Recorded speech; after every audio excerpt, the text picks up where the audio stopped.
ജർമ്മനിയിൽ നിന്ന് വരുന്നത് ഒരു ഞെട്ടിപ്പിക്കുന്ന വാർത്തയാണ്. അവിടെ ഒരു പാലിയേറ്റീവ് കെയറിലെ ഡോക്ടർ നേരത്തെ 4 രോഗികളെ കൊന്നു എന്ന പേരിൽ അറസ്റ്റിലായിരുന്നു. എന്നാൽ ഏറ്റവും ഒടുവിൽ പുറത്തു വരുന്ന റിപ്പോർട്ട് അനുസരിച്ച് ഇയാൾ 15 രോഗികളെ കൊന്നിട്ടുണ്ട് എന്നാണ് ഇപ്പോൾ വെളിവാക്കപ്പെട്ടിരിക്കുന്നത്. 12 സ്ത്രീകളെയും 3 പുരുഷന്മാരെയുമാണ് ഇയാൾ കൊന്നു തള്ളിയത്. 2021 മുതൽ 2024 വരെയുള്ള കാലഘട്ടത്തിലാണ് ഇത്രയും പേരെ ഇയാൾ കൊന്നത് എന്നാണ് പറയപ്പെടുന്നത്. 25-കാരിയായ യുവതി മുതൽ 94-കാരനെ വരെ ഇയാൾ കൊന്നു തള്ളിയിട്ടുണ്ട് എന്നാണ് ഒടുവിൽ ലഭിക്കുന്ന റിപ്പോർട്ട്. മാത്രമല്ല, ഇവരുടെയൊക്കെ മരണങ്ങൾ തീപിടുത്തത്തിലാണ് ഉണ്ടായതെന്ന് വരുത്തി തീർക്കുന്നതിന് വേണ്ടി ഇവർ താമസിച്ചിരുന്ന വീടുകൾക്ക് തീവച്ചിട്ടുള്ളതായും പോലീസിന് വിവരം ലഭിച്ചിട്ടുണ്ട്. ശരിക്കും കഴിഞ്ഞ വർഷമാണ് ഇത് സംബന്ധിച്ച കൂടുതൽ വിശദാംശങ്ങൾ പോലീസിന് ലഭിക്കുന്നതും സംശയാസ്പദമായ രീതിയിൽ ചില കാര്യങ്ങൾ കണ്ടെത്തുന്നതും. തീപ്പൊള്ളലേറ്റ് മരിച്ച വളരെ പ്രായമായ അവസ്ഥയിലുള്ള അല്ലെങ്കിൽ രോഗാതുരരായ പലരെയും കുറിച്ചുള്ള അന്വേഷണമാണ് ഇത്തരത്തിൽ ഒരു വെളിവാക്കലിലേക്ക് ചെന്നെത്തിയത്. ഈ സുഖമില്ലാതെ കിടന്ന പലരും അതീവ ഗുരുതര അവസ്ഥയിലായിരുന്നില്ല, അതായത് മരണാസന്നരായിരുന്നില്ല എന്ന് തന്നെയാണ് പോലീസിന് മനസ്സിലാക്കാൻ കഴിഞ്ഞത്.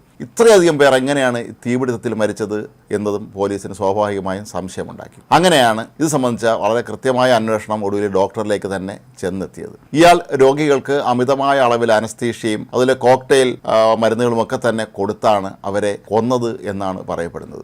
രോഗികളുടെ അനുമതിയില്ലാതെ തന്നെയാണ് ഇയാൾ അവർക്ക് മേൽ ഇത്തരത്തിലുള്ള മരുന്ന് പ്രയോഗങ്ങളൊക്കെ തന്നെ നടത്തിയത്. കൊലപാതകങ്ങളോടുള്ള അമിതമായ ആസക്തിയാണ് ഇയാളുടെ പ്രശ്നങ്ങൾക്കെല്ലാം കാരണമെന്നാണ് ഇപ്പോൾ പോലീസ് കണ്ടെത്തിയിരിക്കുന്നത്.